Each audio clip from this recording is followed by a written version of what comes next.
اور خبر یہ ہے کہ آزاد کشمیر کے سابق وزیر اعظم اور کاروباری شخصیت سردار تنویر الیاس نے طویل مشاورت کے بعد نئی سیاسی جماعت بنانے کا فیصلہ کر لیا ہے۔ کیا تفصیلات ہیں، جانیں گے ڈان نیوز کے نمائندے عرفان صدوزئی سے۔ عرفان صدوزئی، بتائیے گا اس حوالے سے آپ۔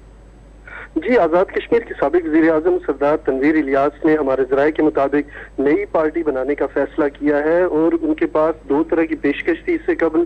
ایک قافلی کی طرف سے جو چودھری سرور ان کے پاس لے کے آئے تھے، اور اس کے علاوہ جہانگیر ترین۔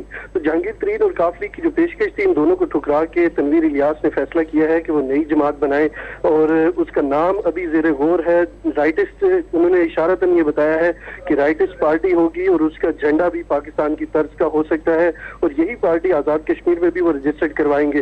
اس کے علاوہ جو پاکستان تحریک انصاف چھوڑ کر جانے والے جتنے بھی رہنما ہیں، وہ بھی ان سے رابطے میں ہیں، اور ان کی ملاقاتیں ہو چکی ہیں، اور ان لوگوں نے یقین دہانی کروائی ہے کہ وہ اپنے ساتھ مزید لوگوں کو لے کے آئیں گے، اور آئندہ ایک دو روز میں وہ پریس کانفرنس کر کے میڈیا کو اس سے آگاہ کریں گے، اور اس کے علاوہ وہ جو اغراض و مقاصد ہے پارٹی کے، وہ بھی بیان کریں گے۔ جی، تو سردار تنویر الیاس نے کسی سیاسی جماعت کا حصہ بننے کی بجائے نئی سیاسی جماعت بنانے کا فیصلہ کیا ہے، جس کی تفصیلات بتا رہے تھے عرفان صدوزئی۔ شکریہ آپ کا۔